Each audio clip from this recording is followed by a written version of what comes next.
Hello and welcome to Language Ladder. In this video, we'll be looking at some of the ideas or good practices that we can use in our online classrooms to make them exciting and engaging. Well, who had thought a couple of months ago that the teachers would be teaching from home and the screen will become their classroom? When you're physically present in a class, it is easier to follow or to keep a track on who is snoozing, who is doodling, who is building castles in the air, and then you can immediately change the momentum of the classroom or modify the activity, make it kinesthetic to bring their attention back on track. But how do we do that when we are not physically present in our classroom, when we are miles away, and we still have that Herculean task to keep all those minds engaged and alert? So what can we do to capture their attention first? Because we don't know who has just jumped out of the bed, who is grumpy, who is gloomy, who is distressed. So what can we do to capture their interest first? Any well thought out lesson plan has a starter. However, when you are teaching virtually, then starter becomes all the more important. So let's look at some of the ways with which we can begin our classes to ignite a certain interest and curiosity in the mind of the reader or the learner here. So one thing that works really well in my classrooms are the use of riddles. So if you can find a riddle or a puzzle which is related to the topic that you're teaching, that would be great. But it's okay if you cannot find something that is relevant to the topic that you're taking that day. Any age-appropriate riddle will work just as well to capture their interest. Another thing that works really well is jigsaw puzzles, especially with young learners. And there are plenty available online. There are lots of tools and softwares that offer jigsaw puzzle, and you can solve it online as well. So that's another great way of beginning or to begin your class.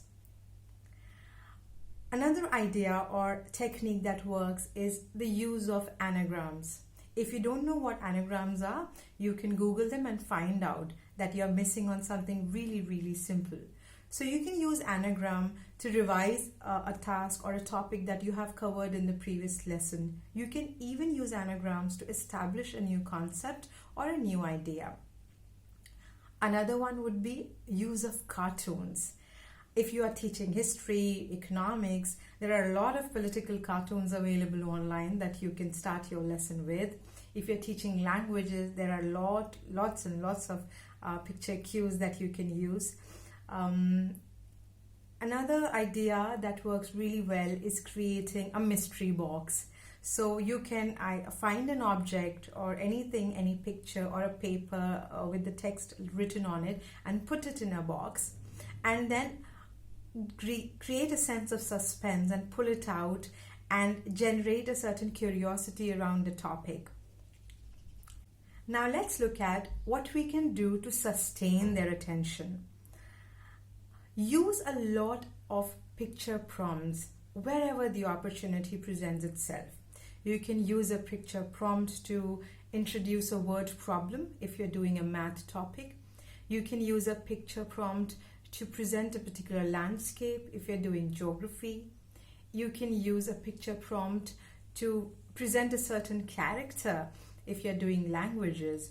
You can also use pictures of symbols, pictures of people stuck in a particular situation, and ask students to come up with solution.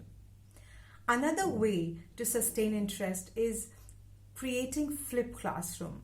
Why would you as teachers ask questions all the time? Why can't students do that? So you can establish a lesson wherein the students are already informed or assigned a particular part of the topic, and ask them to come up with quiz, and you can start your next lesson with a quiz and let them be the quiz masters, and believe you me, they are really tough quiz masters. Next is use of humor. Well, it is very important attribute of a teacher, I personally feel. So you don't have to crack a joke to be humorous. Use any situation, for instance, a technical glitch or maybe if your toddler is prancing around at the backdrop, use any opportunity to lighten up the mood. And one thing that you must bear in mind is avoiding long, awkward pauses. If you have a long pause in the middle of a session, half of the attention is lost. So in case you need to change a particular screen, or you need to pull out another book or a handout, make sure that you engage them first in either some task or some activity or some discussion while you do that. Another important thing to bear in mind is reduce TTT. Now, what do I mean by TTT? That is teachers talk time. So that will help you in two ways. One, the learners will take ownership of their learning, and secondly, you will conserve some of your energy. As a thumb rule, after every 5 minutes of TTT, give them a small task, maybe a small question, a small prompt, a small cue, something that engages them more actively and let them come to the fore and contribute to the whole process of teaching and learning. Very, very important aspect is stay connected. Give them time to express themselves. Allow them to talk about how they feel, how the challenges are for them, how are they coping with this particular situation.